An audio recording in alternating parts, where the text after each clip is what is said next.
আসসালামু আলাইকুম বন্ধুরা, আমরা এখন আছি মেঘনা গোমতী সেতু টোল প্লাজার সামনে।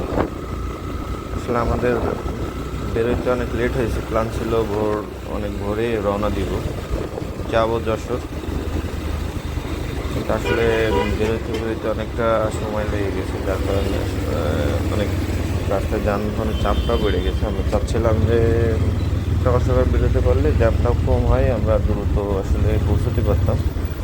যদিও আমাদের কুমিল্লায় যাত্রা বিরতির কথা ছিল না, তবু একটা ভাইয়ের অনুরোধে আমরা মূলত কুমিল্লায় যাত্রা বিরতি করি। সেখান থেকে তেমনি সকাল সকাল উঠেই আর কি যশোরের দিকে রওনা হয়েছি।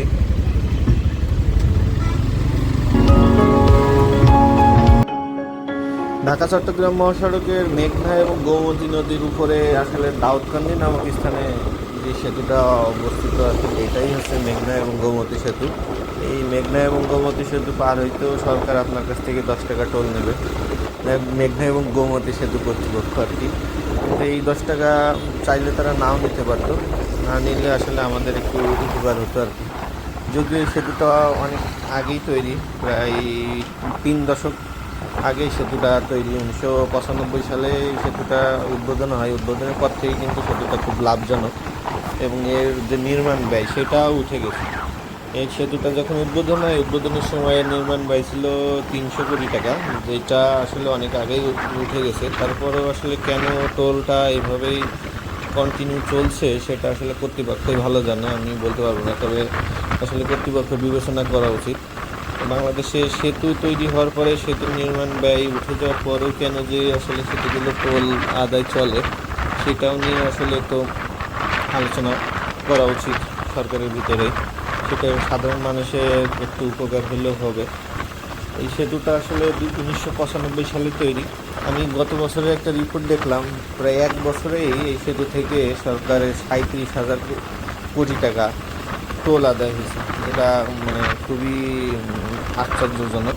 এবং আমার কাছে মনে হয়েছে এই সেতুটাই সরকারের সবচেয়ে লাভজনক একটি সেতু টোল আদায়ের ক্ষেত্রে। এই সেতুতে মোটামুটি উদ্বোধনের সময় 20,000 গাড়ি চলাচল করলেও এখন কিন্তু লক্ষাধিকের উপরে চলাচল করে এখানে। সেতুর মোটামুটি দৈর্ঘ্য 1.4, প্রায় 1.5 কিলোমিটার। এটা সুন্দর আছে, অনেক সুন্দর, পরিবেশটাও সুন্দর। দুই পাশে মোটামুটি দাউদকান্দি এবং মুন্সিগঞ্জের গজারি একে এক করেছে। সেতুর দুই পাশের পরিবেশটা খুব মনোরম সুন্দর। আমরা মোটামুটি পার হয়ে আসছি সেতু, সামনে একটা ব্রেক নেব। এখান থেকে 208 কিলো দেখাচ্ছে।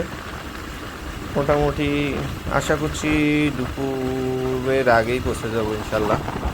সামনে একটা ব্রেক নিই, ব্রেক নিয়ে ব্রেকের পরে আবার আপনার সাথে দেখা হবে ইনশাল্লাহ। সবাই ভালো থাকবেন, সুস্থ থাকবেন, আর বাংলাদেশকে দেখুন, নিজে ঘুরে দেখুন এবং অন্যকেও উৎসাহিত করুন। দেখার অনেক কিছু আছে। সবাই ভালো থাকবেন, সুস্থ থাকবেন। আল্লাহ হাফেজ।